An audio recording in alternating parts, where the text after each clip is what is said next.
bunch of name tags, getting to know all these guys. What is it, 3 players? I mean, there's more than 3 letter winners back, but think about guys that contributed to your team last year. We're looking at 3 guys that are back. Yeah, no, it's a lot like year one in terms of that, where you're just, as the days go, you're figuring out more and more about them individually. You're figuring out more and more about, what you're going to look like and what you're going to do as a team. And so that's kind of the fun part, where you can't really have a set game plan because you just don't know yet until you've been around them enough and figure out, strengths and weaknesses of each guy. And so that's just the process we'll go through this summer. Ben, when you look at this team, you've got 3 returners. How key was getting those guys back? And then, how do you sell them when they wanted to come back? There was really no team around them, but you built the pieces in place. Yeah, I think, for those guys, they obviously saw what we did last year and knew that, we're on the right trajectory. They obviously knew that we were going to find a way, one way or the other, in the portal to find teammates around them. And they have a strong belief in themselves and what we do here. So that part I really wasn't concerned. Just appreciative that those guys stuck with it when, everybody now has options, and Dawson has some major options, and I hope people understand that. But he came back for all the right reasons, and then it's our job to build a quality team around him and give him and ourselves the best opportunity to have success this year. But, I like kind of the early stages of where we're at. Can Dawson be Big Ten Player of the Year? Is that his ceiling? I mean, you're all Big Ten. To me, the next step is he's the Big Ten Player of the Year. Yeah, I talk a lot about, I want guys to be greedy, and I do think that's the next step. I think he's in a good spot because there's no secrets with what we do here in his role. And so now he can just have supreme confidence in that, supreme confidence in understanding the league and knowing his abilities and to take it to that next level. The kid wants to win, and I think that's the other good piece is that's how he's driven. I mean, he wants to put back-to-back seasons where we've had success in league and outside of league, and his mind frame hasn't changed. And so I think he's accepting of all those type of challenges. Ben, it seems like the game is constantly evolving with the rosters. How are you evolving as a head coach, and how challenging is it on you right now? Yeah, I think, you try to get better every year, obviously X and O's wise as a coach, but, you're also figuring out you got to adapt. You got to adapt. You got to find, ways to make it work.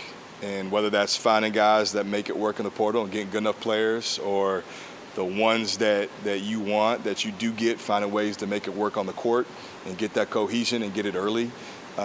Understand that it's a process, thankfully, my first couple years, we've been through this, so it's not terribly new. I kind of know the timetable. There's a reason why we went with a lot of older guys, because if you're going to have a turnaround, you either better have unlimited NIL where you can get whoever, or you've got to, have a strategy behind it. And I look a lot about year one where we just had experience. And I think it goes without saying, you got to have the talent, but experience also wins.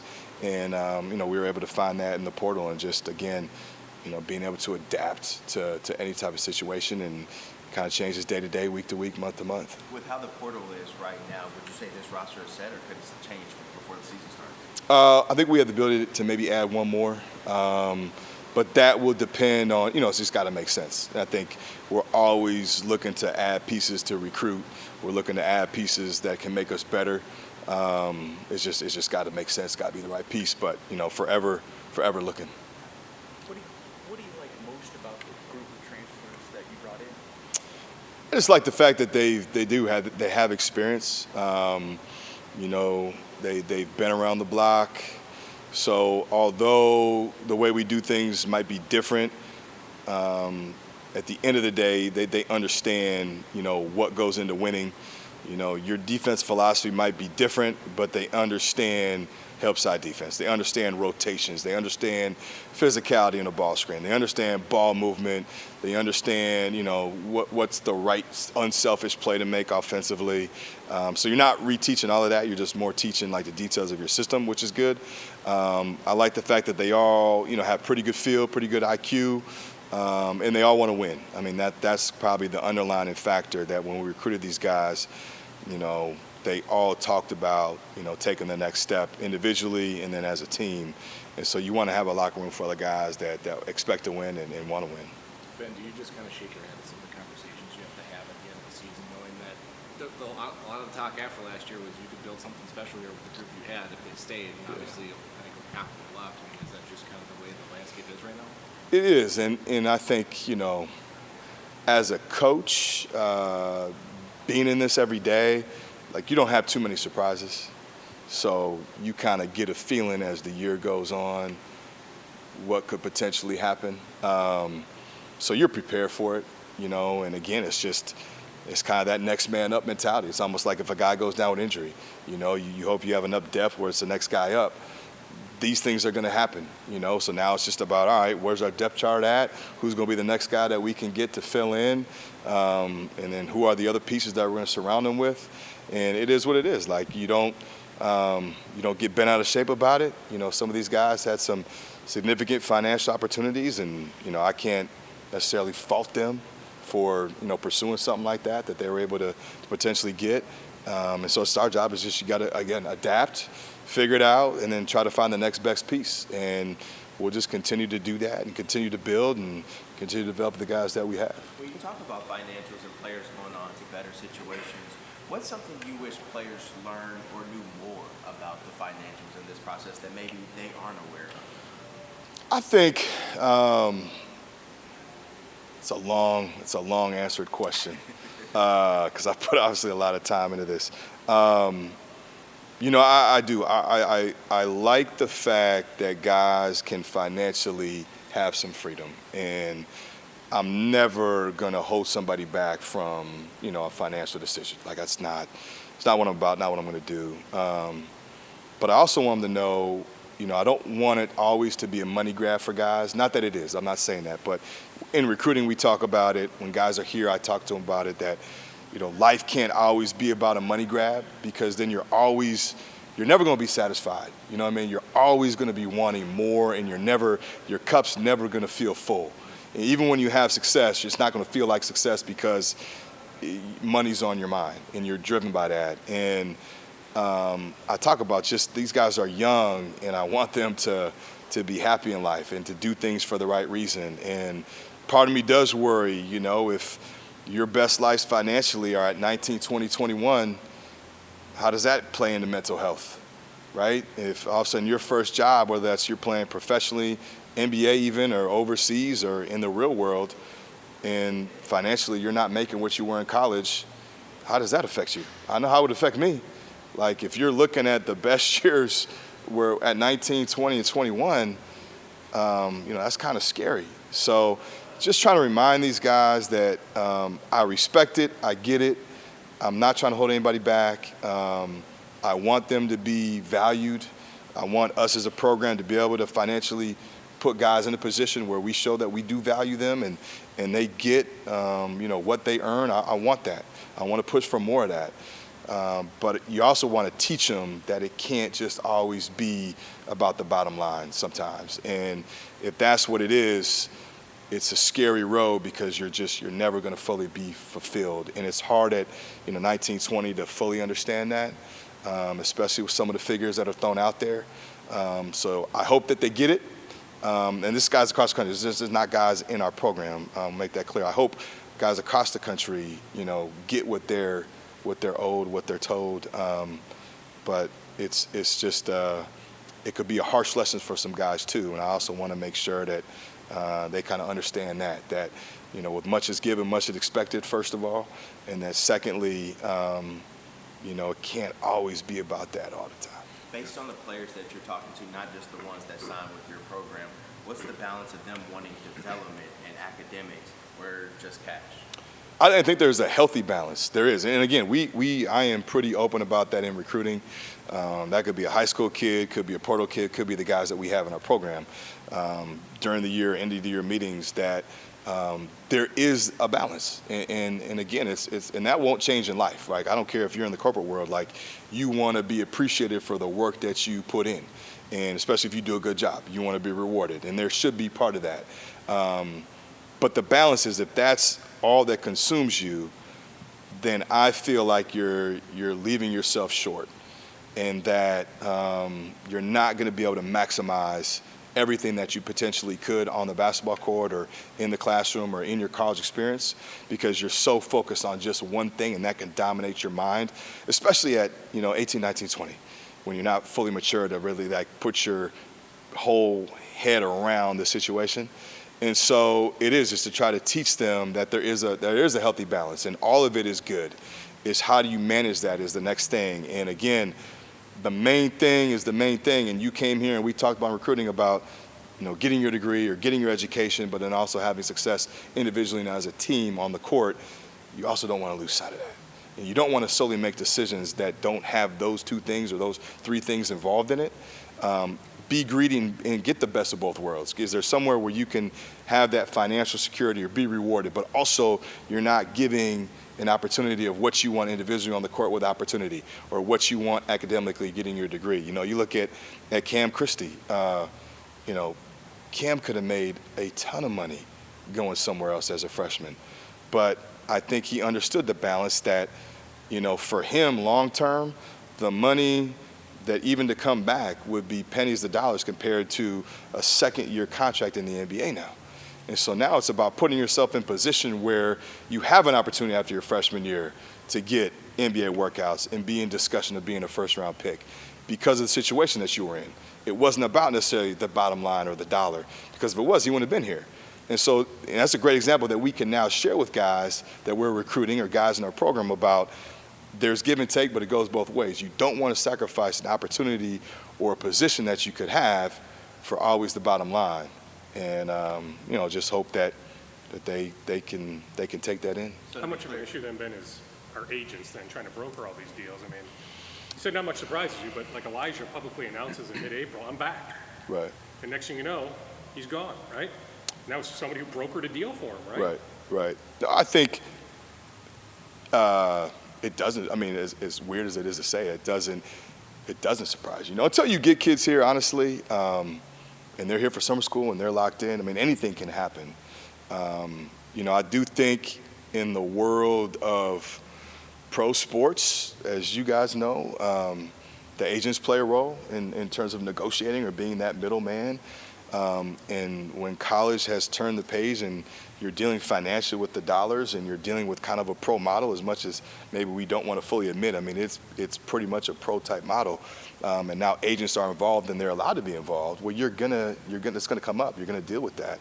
And so, again, it's accepting it. It's understanding that right now that's part of, the situation. And just being able to adapt to that. But I think in anything, there's people you enjoy dealing with and people maybe you don't. There's people with agendas and people there's not. Anytime there's big money, there's going to be people that have an agenda. And you just hope that agenda is pro player and not pro third party or somebody on the outside, because these are the guys that at the end of the day have to live with the result and the experience either way. So, Coach, just to clear up, was Cam Christie's decision part of the plan for you guys, or was it kind of a surprise, like some people thought on the outside?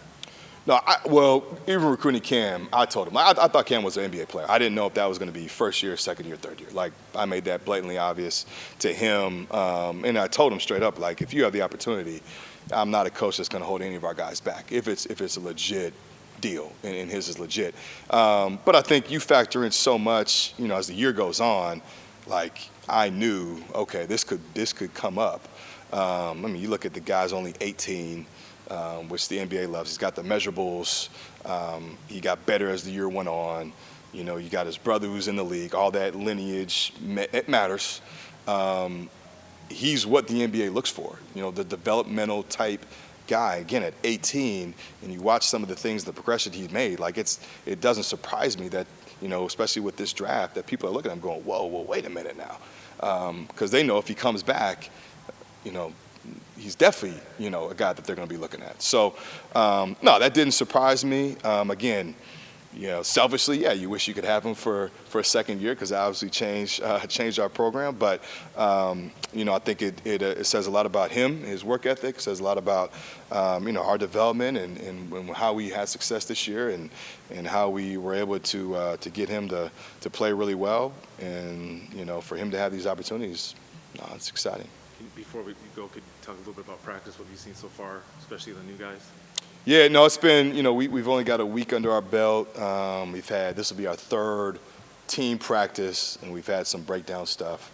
But honestly, a lot of it is just trying to figure out team-wise where guys are at individually and, can we do some of the stuff we did last year?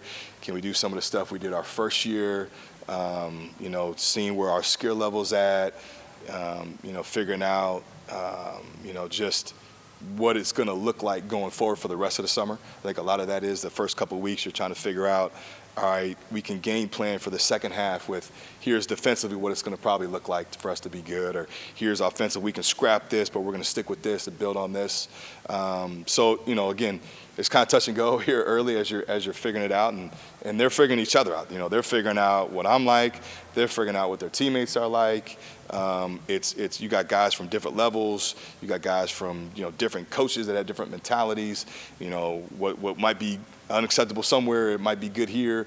So it's kind of that back and forth. But with experience and with guys that are smart and that have a good feel, I think the process gets sped up.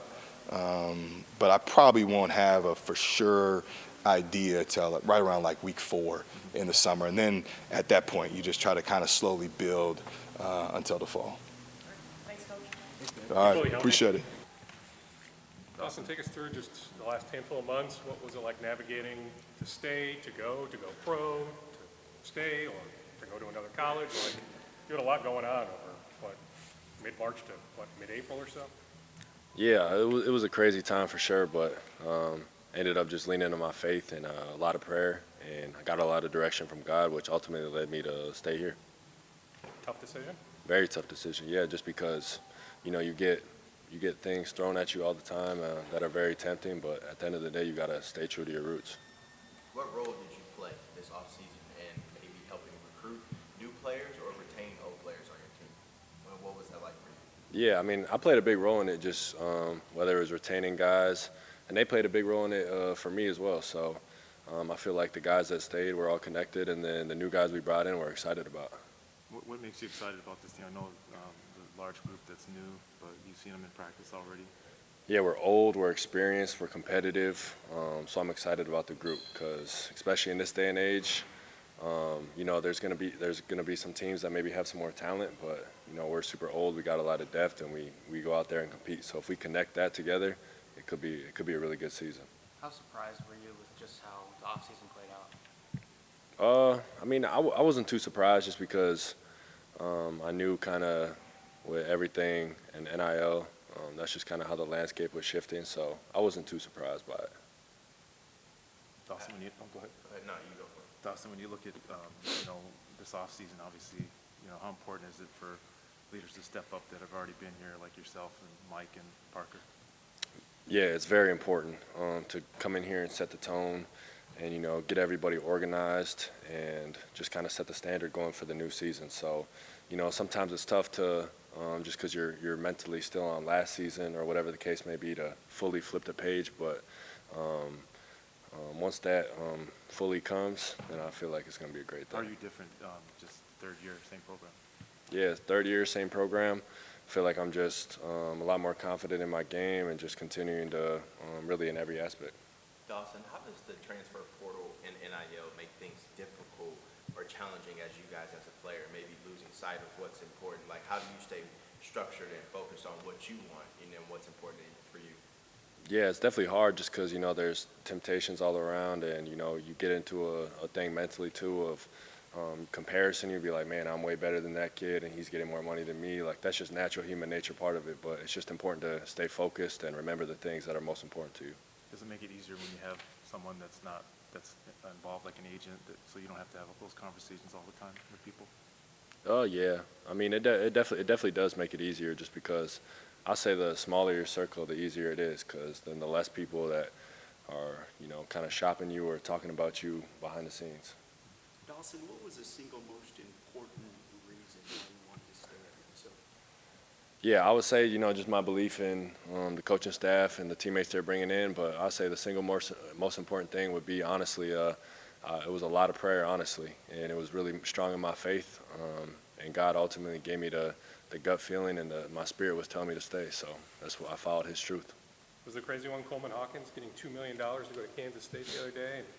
Yeah. One can make a case, like, Yeah, you and him, like, right? I mean, one could argue, heck, you're a better player, right? And he's getting $2 million. Yeah. Yeah, seeing that definitely was kind of like, damn. But at the same time, you got to worry about what you can control. What has Ben told you about, like your role changing? Because I know year to year it seems like you're used a little bit differently. Obviously, you've matured as a player, be able to do a lot of different things. But where do you see like Dawson being different? I mean, you talked about maybe Big Ten Player of the Year aspirations. Like, how are you different this year? Yeah, I got All-American aspirations, Big Ten Player of the Year aspirations. Like, I'm coming back to really I'm not coming back to just play around. So, I'm excited, and some of the things just pushing the ball up the floor, becoming more of a playmaker, and then getting on that rim more aggressively. That's what I plan to do. So. Yeah, is that the next logical step? I mean, all Big Ten into Big Ten Player of the Year? Yeah. Yeah, I don't see a reason why I wouldn't shoot for that, honestly. I know it's early, but what stood out to you about the newcomers? Yeah, a lot has stood out. It's a very competitive group. Lukai Patterson, hometown kid. He's a gamer. Been playing against him since I was in like 3rd grade. He's never afraid of the moment.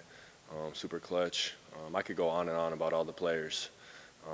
Frank Mitch has been good, really good passer. Great rebounder, obviously, as he was like 4th in the country, I believe. So, yeah, I could go on and on about the transfers that came in, and I'm just excited about each and every one of them. Do you feel like when Parker said he was going to come back that he just helped you out as far as experience, and he's been here like 10 years already? So. Yeah, Fox going on the 15th year, but he's been, that definitely helped out, just because, Fox my guy, and he's been a good leader for us on the court and off the court. So, he definitely helped me, or he definitely convinced me to stay a little bit too. Anything else for Dawson? Can Mitchell play 5? So are you more the 4? Yeah, You plan on guarding 4s and Mitchell guards 5s? Yeah, Mitchell can definitely play 5. He's a big dude, played hockey for the majority of his life growing up, so he's got some super strong legs, super explosive, can get on the rim. So, yeah, Mitchell can definitely play 5. Trey Edmonds can play 5. Then Foxy, he's been working on his strength a lot in the offseason. People don't understand it's kind of tough to come back after double ACLs and, be in the best physical shape possible. So now he's got another year under his belt where he's kind of going to be more of a force for us inside too, with guarding 5s and posting up as well. Thanks, Dawson. Are there name tags? Beyond the name tag stage?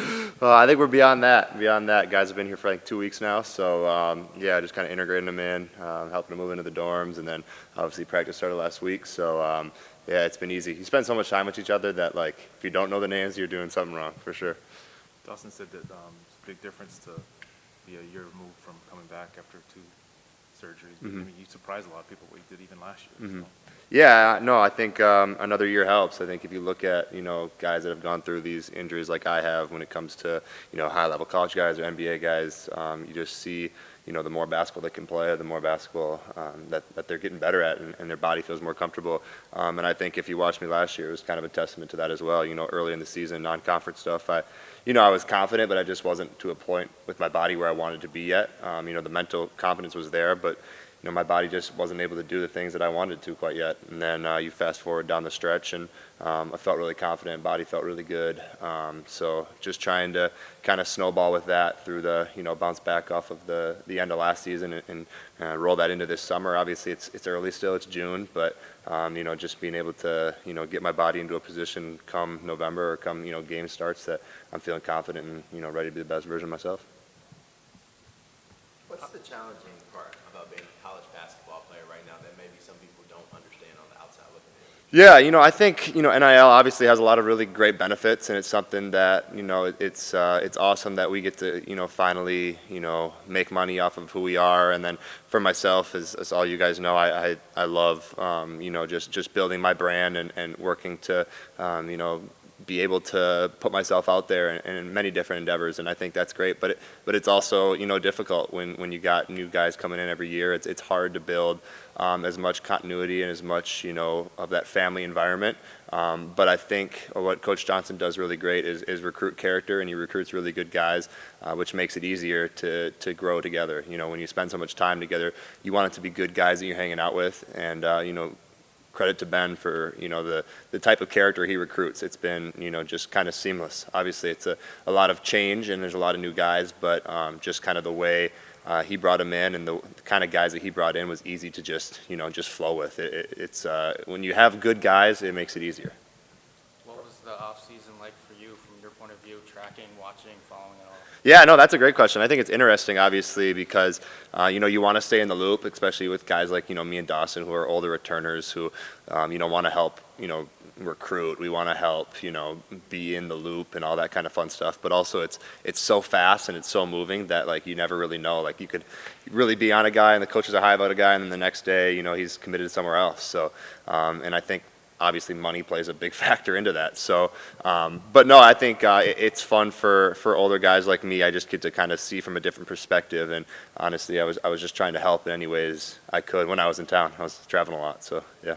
Was it nice to have distractions, whether it was Taylor and PWHL or no, it was. following the Wolves as passionately? Yeah, no, it was. I had a lot of fun, obviously, growing with K-Fan and those guys over there and doing pre- and post-game with the Wolves, and then obviously following Taylor's, PWHL success was awesome. I actually get to go to Boston for Game 5 and watch her, win the finals and win the MVP, which was super cool. Definitely something where I'm super glad I did it, because you don't get to, have those moments all the time. So, having distractions was good, but it's also awesome to be back and, just be dialed in for these next 8 weeks about who I want to be as a player and where we want our team to go. When did you officially decide you were being back? It was probably after Dawson, right? Yeah. I think I officially signed, the paperwork after Dawson. I told the story publicly, so but I think it was after the Nebraska game at Nebraska where I finally mentioned it for the first time, and then I still participated in senior night, and I was still kind of teetering on the fence about whether I wanted to come back or not. But just a lot of conversations up in Ben's office, and obviously I,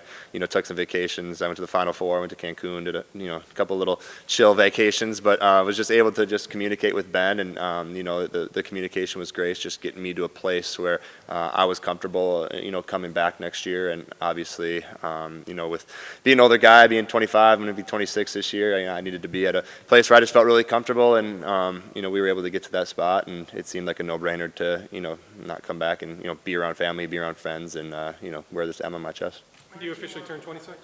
I'll turn 26 in February. Yeah, so we'll go into the stretch down at the year, end of the year here at 26 years old, which is probably makes me the oldest guy in college basketball. I don't know. I'm gonna have to fact check that. Just how crazy is that? Yeah, it's wild, man. I don't think. I think even when I was in the transfer portal, as a grad transfer, I had 2 years eligibility, but I was only gonna probably use one and then try to go, I don't know, whatever that may be, NBA, overseas. And so that has changed a lot, but also I wouldn't change it for anything, because I think it made me into who I am, and it's a part of my story, and it's something that, everybody will be like, oh, I feel so bad for you, or, that must, stink, or I'm so sorry. But at the same time, for me, it's like I'm grateful, because it kind of shaped and molded me into who I am as a man and as a basketball player. Parker, how would you describe the loyalty Dawson has? Yeah. Oh, I mean, I don't think you can put it into words. I don't think it's a surprise about how much money Dawson Garcia was probably offered. You look at these numbers, Coleman Hawkins just gets a $2 million deal. There's the guys with these several $1 million deals. So I don't think it's a surprise of what Dawson probably would have got out there.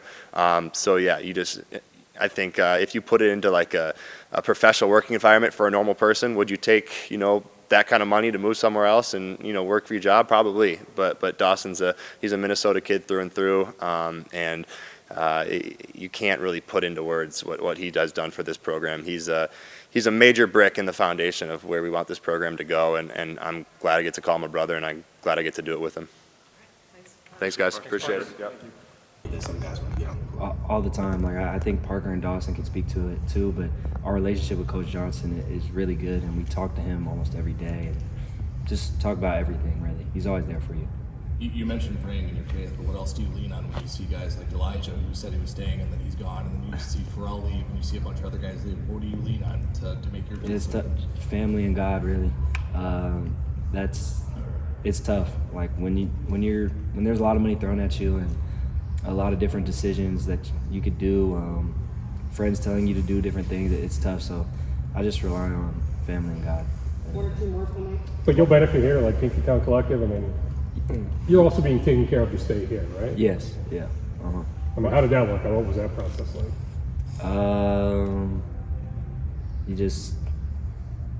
He did everything he could to get me right. So yeah. Do you feel more of a pressure being a college athlete when you guys have NIL and you're getting paid large sums of money compared to years ago when you guys were just playing for a college scholarship?